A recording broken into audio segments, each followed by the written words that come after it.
Here's a bonus, information on communication that could be helpful to you both personally and professionally.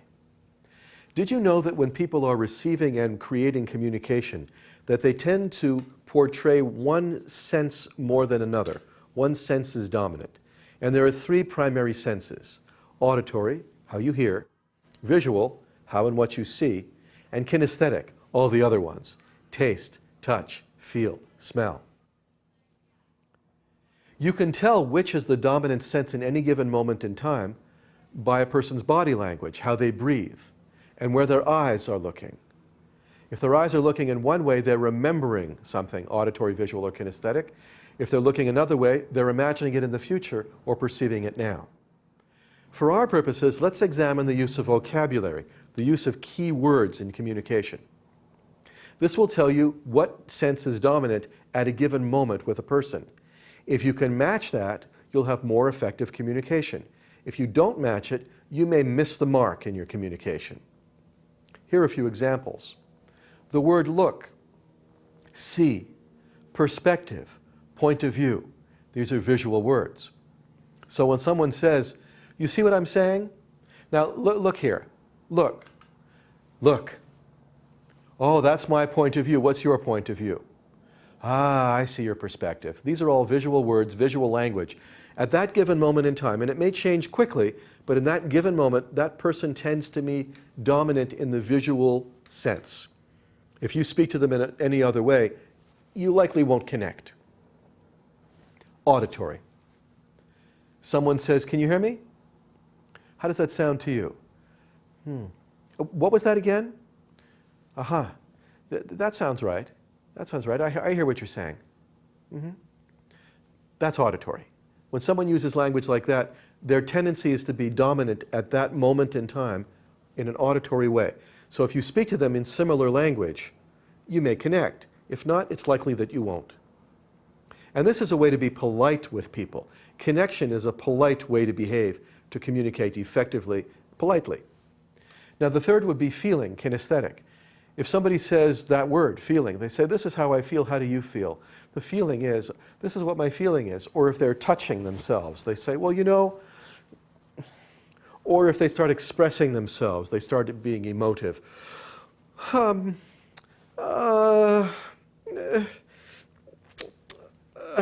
they use words like soft.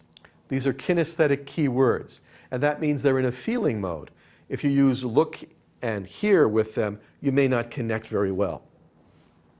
Here are some examples where this has worked and not worked. I came across a couple once having a fight, and the fight went on for hours. She stood her ground and he stood his ground. She said over and over and over again, over hours, "You do not understand how I feel." And for hours, he kept saying, "You don't see my point of view." I was dazzled by this. I thought, wow, if any one of them would just switch, they would connect. They didn't have to agree, but they would connect. Another example. I was once teaching a class with only 3 people in it, and I was teaching them how to breathe deeply, which is good for you. It makes you feel very relaxed. It's healthy for you, good for your blood. The way I like to say it typically would be, take a deep breath, listen to the sound of your breath. That's auditory. I thought I'd try it out a second time. This time I said, watch the flow of your breath. And then I tried it again. Feel your breath going in and out. Interestingly enough, with the 3 students, when I said it the first time, listen to the sound of your breath, one person breathed deeply and the other 2 were fidgety. The second time I said it, now watch the flow of your breath, which didn't make any sense to me, the other person perked up.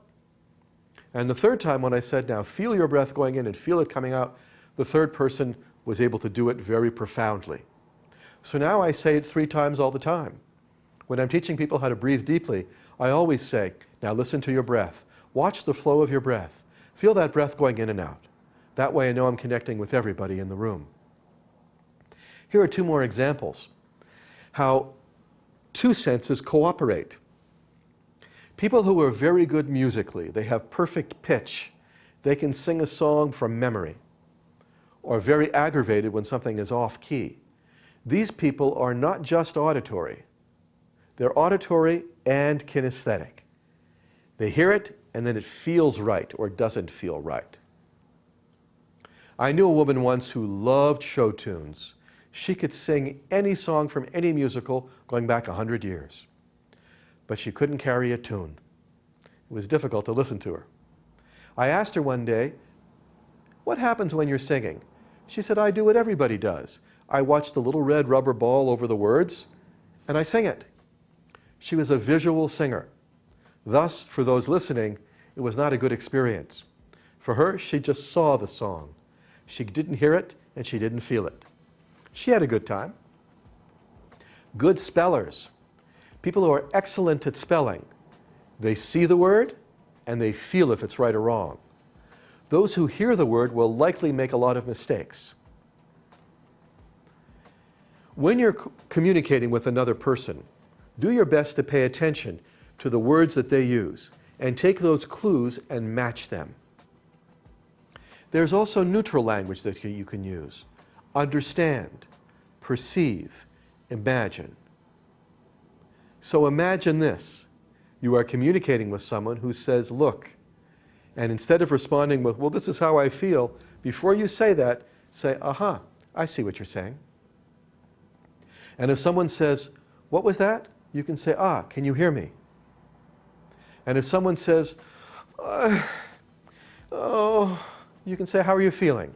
before you proceed. Match first, and you'll have more effective communication.